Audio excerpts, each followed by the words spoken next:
we're in Oh, Orlah Gimel base. if if if um if one dyes the length of a sit with hooks of Orlah and it into a garment and it is not known which it is, Reb Meir says the garment must be burnt, but the Chachamim say it is voided 1 in 200.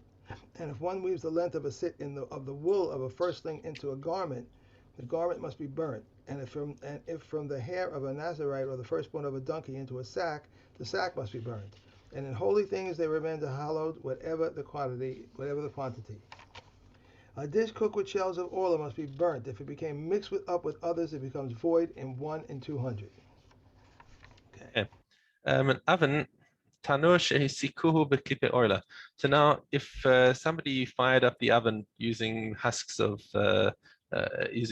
Orlah shells, va'afa bo es hapas, and now he baked the bread. He baked bread in this oven. Tidalei kapat, the bread must be burned. And if it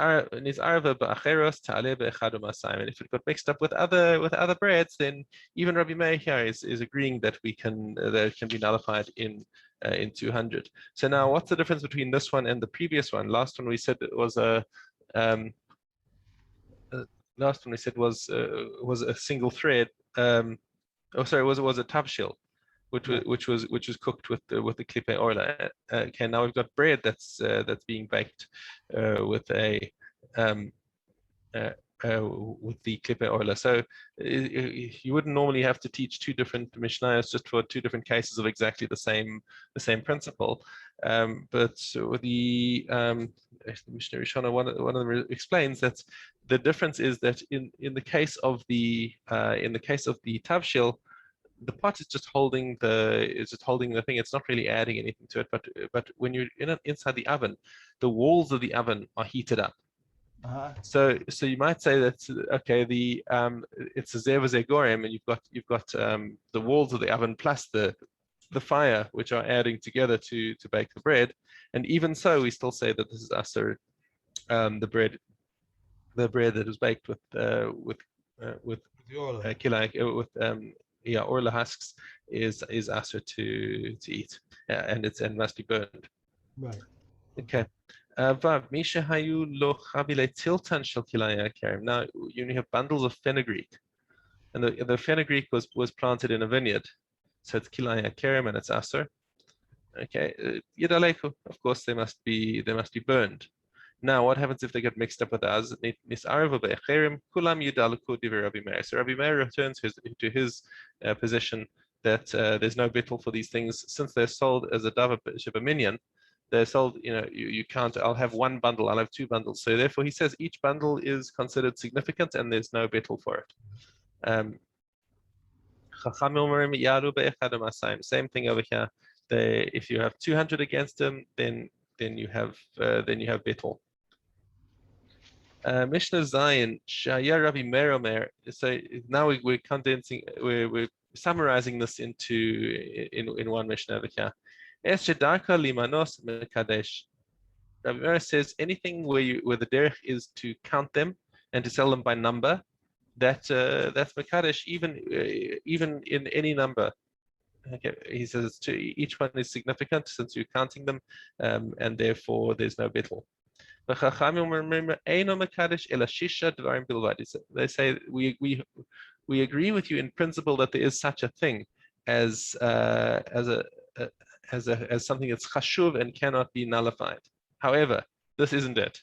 Here we have 6 things that we agree with you on, that they're never batal because they're so chashuv. Rabbi Akiva Omer Shiva, and Rabbi Akiva adds 1 on the end of the list. Elohem egos e perich, these special kinds of nuts which come from the place called perich. Or others say that they have soft shells. That's an adjective. Okay. Rimone badan, or the pomegranates from Badan. Okay, which are very high quality from in Samaria. Chavios stumos, sealed barrels, sealed barrels of wine those are chashuv, and there's no way to be mevatel them. Chulfos teradin. Is it a barrel or jar? Because this says It's a jars. Beg your pardon. Okay. Chulfos teradin. Bundles of spinach. No, I have beet shoots. Beet. Well, beets and spinach are pretty similar in botanically. Okay. Okay, but cool sekruv and the shoots of cabbage in Eretz Israel, which are big and high quality. Udelas Yavanis and Greek good. Remember, we have a lot of Greek good when we're talking about kilayim because they grow and they're big and they take a lot of space. So they have particular halachas in kilayim.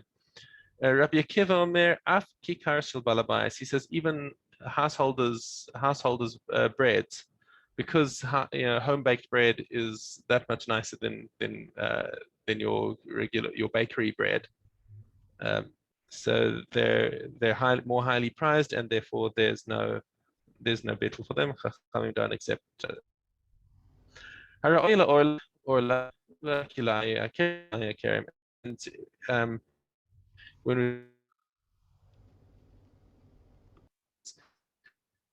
we froze. applicable to say it could be Orlah. In other words, it's a tree. Right. Okay, am I back with you now? Yeah, you're back. You hear me now? Yes. Okay, so the Mishnah is saying whatever is applicable to Orlah. In other words, it comes from a tree like the Rimonim. The Rimonim are applicable to Orlah, but Kruv is obviously not applicable to Orlah because it's a vegetable. Well, a Kilaya Kerim, and things that are applicable to Kilaya Kerim are subject to that, which the Rimonim are not subject to Kilaya Kerim because they're also a tree, and it needs to be some kind of other growth, a vegetable, or whatever, inside the Kerim, Kilaya Kerim. So there it would be that the good and the cabbage would be applicable to Kilaya Kerim. So they're just saying that whatever category we're talking about, these things, these particular things have no bittul, as opposed to Rabbi Meir, who says anything that the derech is to count it. Okay. All right, I need to go. Okay, I'm really sorry. No worries. I hope you feel better soon. Thank you. I hope so.